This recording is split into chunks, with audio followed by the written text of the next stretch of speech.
आपने कुश्ती की शुरुआत कहाँ से शुरू की? हमने श्री गणेश व्यायामशाला की कुश्ती शुरुआत की और मल्लू उस्ताद और प्रसादी जो खलीफा थे उस समय उनके नेतृत्व में हमने कुश्ती का प्रशिक्षण लिया। आपको आपको पहलवानी बनने की इच्छा कहाँ से हुई? हमें यहाँ पर एक जमील पहलवान थे, पुराने टेलर मास्टर रहे हैं, उनकी एक चड्डी डली थी यहाँ पर। उसी चड्डी को पहन के हमने हरी कुशवाहा थे, एक अद्दा पहलवान कहते थे उन्हें, वो भी यहाँ मौजूद थे। उनकी देख रेख में हमने कुश्ती की शुरुआत की यहाँ। आपका रूटीन क्या है डेली का? हम सुबह आते हैं यहाँ पर 7 बजे के लगभग और पहलवानों को यहाँ व्यायाम करते हैं, कराने के लिए प्रेरणा देते हैं। व्यायाम के बाद उनसे मेहनत लगवाने के बाद शाम के टाइम हम यहाँ अखाड़े में 5 बजे के करीब आ जाते हैं, 7:30 तक रहते हैं। 2.5 घंटा यहाँ कुश्ती के जोड़ वगैरह प्रशिक्षण देते हैं सभी को। आप अपनी फिटनेस का ध्यान कैसे रखते हैं? मैं तो सुबह घूमने जाता हूँ और शाम को भी घूमता हूँ, 1 किलोमीटर के लगभग घूमता हूँ। अभी इस समय वज़न ज़्यादा मेरा बढ़ रहा है, उस वज़न को कंट्रोल करने के प्रेरणा मुझे अपने उस्ताद से मिली थी। उसी के लगाव में मैं चल रहा हूँ कि मेरा वज़न अधिक ना बढ़े, इसलिए मैं प्रतिदिन थोड़ा व्यायाम करता हूँ। सुबह अखाड़ा भी खोल लेता हूँ और शाम के और सुबह दोनों टाइम व्यायामशाला के नए पहलवान जितने आते हैं 40-50 के लगभग, उनको सबको यहाँ प्रशिक्षण देता हूँ। आपके गुरु का आपके जीवन में क्या योगदान रहा? हमारे गुरु मल्लू उस्ताद थे और हमको सबसे अधिक चाहते थे। इसके पहले इलाही पहलवान थे, उनको भी बहुत ज़्यादा चाहते रहे वो।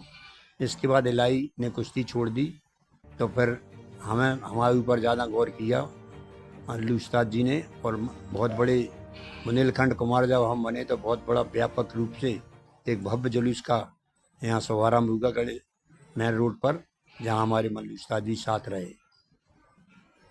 आपने अब तक कितनी कुश्तियाँ लड़ी हैं?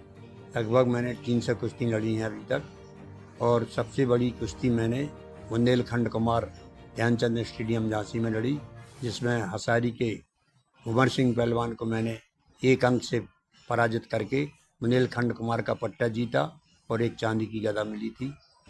उस समय बहुत बड़ा दंगल था पूरे इस क्षेत्र का। आपकी सबसे यादगार कुश्ती कौन सी रही है? सबसे यादगार कुश्ती हमारी जिला कुमार की रही है, जहाँ दयाराम पहलवान थे एक झांसी के, और हमारे पिताजी मना कर रहे थे। उसके थोड़ा बर्ताव ठीक नहीं था, चाल चलन का ज़रा खराब था, कई मर्डर किए था वो।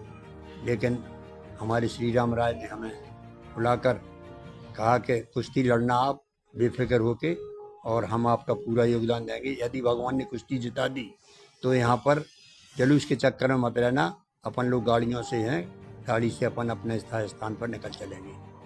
क्या कभी आपको हार का सामना करना पड़ा? हाँ, कई शुरुआत में जो मैंने कुश्ती लड़ी हैं, 2 कुश्ती में हारा भी हूँ। ये गांव के दंगलों में हारा हूँ, सातार के दंगल में हारा, एक कल्लू पहलवान सातार से, और इसके बाद फिर कोई कुश्ती में हारा नहीं। आपके कैरियर में आपके कैरियर में सबसे बड़ी कठिनाई क्या रही? कैरियर में यही कठिनाई रही कि मेरा विरोध काफ़ी लोगों ने यहाँ किया, पुराने नए पहलवानों ने। जिस समय मुझे खलीफा बनाया गया तो मल्लू उस्ताद ने एक पहलवान को बुलाकर पूछा कि किसको खलीफा बनाना चाहते हो, मेरे बाद इस अखाड़े की बागडोर किसको सौंपना चाहते हैं। तो सभी लोगों ने एक करके पूछा, मल्लू उस्ताद जी ने मेरा ही नाम सबने लिया। क्यों? चले इसके पहले इलाही भी था, सीनियर प्रसादी भी थे, आज़ाद सिंह यादव भी थे, उन्हें क्यों नहीं बना रहे आप लोग? तो उन्होंने सभी लड़कों ने यही कहा, मेरे जो आगे चल के शिष्य बने, कि मैं जो है चंद्र प्रकाश राय जो हैं प्रतिदिन अखाड़े में समय देते हैं। अखाड़े की दिवाली के टाइम पर पुताई रंगाई और बाहर दंगलों में लड़कों को ले जाते हैं, और आज तक 1 रुपया से किसी प्रकार से मदद नहीं मांगी, ना कोई रिश्वत मांगी कि हम तुमको दाव सिखाते हैं तो कोई हमको लालच दे दो। परिवार का आपके कैरियर पर सहयोग क्या मिला? परिवार का सहयोग क्या मिला? मेरे पिताजी, हम 5 भाई थे, तो मेरे पिताजी ने कहा चारों भाइयों से, मेरे जो और 4 भाई थे, कि भाई इसको पहलवानी का शौक़ है, अगर आप लोग कहें तो आपके आधा किलो आपके हिस्से में जो दूध पड़ता है वो दूध इसको पिला दें तो ये तुम्हारा सबका नाम करेगा और मेरे नाम करेगा। तो सभी लोगों का सहयोग मेरे परिवार का रहा इसमें। यहाँ तक कि मुझे श्री राम राय ने 150 रुपये प्रति माह से जो है लक्ष्मी दरवाजे की दुकान थी शराब की एक, वहाँ पहली तारीख को 150 रुपये उस ज़माने में 1970-80 में देते रहे वो मुझे। आपका अगला लक्ष्य क्या है? अगला लक्ष्य मेरा यही है कि एक तो मेरी बबीना की पहलवानी आगे बढ़ रही है। हरियाणा में जो लड़का सतेंद्र है, उत्तर प्रदेश स्तर का पहलवान है, इंडिया में भी वो कुश्ती लड़ा, अभी सेकंड नंबर आया उसका 70 किलो वजन में। और उसी के साथ मेरा नाती भी है अनमोल, वो भी पहलवानी उसी की देख रेख में वहाँ कर रहा है। और यहाँ से हम लोग खुराक भेजते हैं उनको, और जब कभी ज़रूरत पड़ती है तो उनके माता पिता भी 10-5 दिन के लिए वहाँ रुकते हैं। मकान बना हुआ है, सब सुविधाएं वहाँ उपलब्ध हैं। जो युवा अपना कैरियर कुश्ती में बनाना चाहते हैं, उनके लिए आपकी कुछ सलाहें। मैं यही सलाह देता हूँ सब लोगों को। वैसे जिम में ज़्यादा शौक लोग हैं लड़कों को, तो कुछ हमारी संख्या भी पहलवानों की घटी है, लेकिन मैं उनको ये बताता हूँ कि जिम मात्र कुछ समय के लिए बॉडी मेंटेन रहती है, इसके बाद वो बॉडी शिथिल पड़ जाती है। लेकिन पहलवानी एक ऐसी चीज़ है कि आदमी हमेशा निरोग रहता है और इसमें सम्मान मिलता है। सम्मान के साथ साथ तुम्हारी जान पहचान हर आदमी से होती है, और ऐसा कोई पहलवान नहीं है जो पैसे वाला ना बना हो आज तक, और जिसने नाम ना किया हो। और आगे बढ़ के सभी बबीना गणेश व्यायामशाला का नाम अवश्य करते हैं लड़के। सफलता के लिए सबसे जरूरी गुण क्या है? सफलता से सबसे पहला गुण तो यही है कि ब्रह्मचर्य व्रत रहना चाहिए लोगों को, क्योंकि इस भीषण महंगाई में उतनी खुराक नहीं मिलती है। तो सबसे बड़ा नियम ब्रह्मचर्य का है, और ब्रह्मचर्य रहे और नियमित रूप से व्यायाम करे, जो कुछ सूखा टूटा उसे मिले उसको खाए, और संतोष रखे, और अभिमान मत करे किसी पर, और किसी छोटे व्यक्ति को या गरीब व्यक्ति को देखकर या निर्बल काया के व्यक्ति को देखकर उस पर अत्याचार ना करे।